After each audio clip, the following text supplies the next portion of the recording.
Ito ay rated SPG. Striktong patnubay at gabay ng magulang ang kailangan. Maaaring may masiselang tema, lengguwahe, karahasan, sexual, horror o droga na hindi angkop sa mga bata. Nagtagumpay nga si Rocky Boy sa pagpasok sa lugar nila ni Inting. Kahit dumaan pa man siya sa mahigpit na proseso, ngunit ginamit niya ang pangalan nila Tanggol at Inting, kaya tuluyan na siyang nakapasok sa loob ng sandimas. Kunwari siyang inutusan umano siya ni Tanggol at Inting na may ibibigay sa kanyang pamilya. Dahil magaling nga na umakting si Rocky Boy, kaya naman nakapasa siya sa mga bantay doon. Ngunit nasa panganib naman ang ina ni Inting dahil ito nga ang isusunod na hahantingin ni Rocky Boy. Samantalang bigo nga si Punggay sa pagtitiwala kay Hector Victorino dahil wala nga silang pinagkaiba ni Ricordy Magiba. Hindi nga naniniwala si Hector Victorino kay Punggay sa pambibintang niya kay Miguelito dahil si Miguelito umano magbibigay umano sa kanya ng pwesto bilang hepe sa presento. Kaya naman hindi makapaniwala si Punggay na papanig si Hector Victorino kay Miguelito at alam niya na mali ang ginagawa. Papanigan pa rin ni Hector sa sarili niyang interes na gawin siyang hepe ni Miguelito. Sa kabilang banda galit na galit naman si Miguelito at Jackie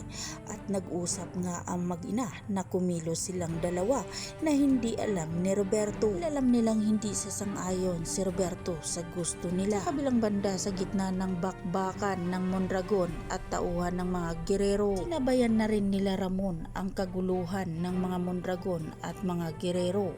Kaya dito na nga walang pinili si Ramon. Ubusin nga umano ang dalawang grupo. Habang si Divina at Brando pinatakas na ni Emil at bit-bit nga ni Emil ang maraming pera. Nabutan nga ni Jason si Emil at dito na nga nagkasagupaan ang dalawa. Bugbog sirado si Emil ni Jason hanggang sa tinuluyan na ni Jason na patahimikin si Emil. Habang si Divina at Brando patuloy na tumatakbo. Tusan ni Brando si Divina na tumakas na dahil dumadami nga ang kanilang kalaban. Ayaw ni Divina na tumakas mag-isa at gusto niyang makasama si Brando. Samantalang iniwan nila Ramon si Tanggol na tulog na mag-isa sa sasakyan. Ngunit dandahan na nga itong nagising si Tanggol. Narinig ni Tanggol ang putukan kaya mabilis siyang nakakuha ng armas at lumabas sa sasakyan. Habang si Divina ay nagmamadaling tumakas, ang akala niya ay makakalayo na siya sa lugar. Ngunit nagulat na lang siya nang makita niyang may nakaharang na sasakyan sa unahan. Hindi nga siya makapaniwala nang makita niyang si Tanggol ang nagmamanihong sa bakho.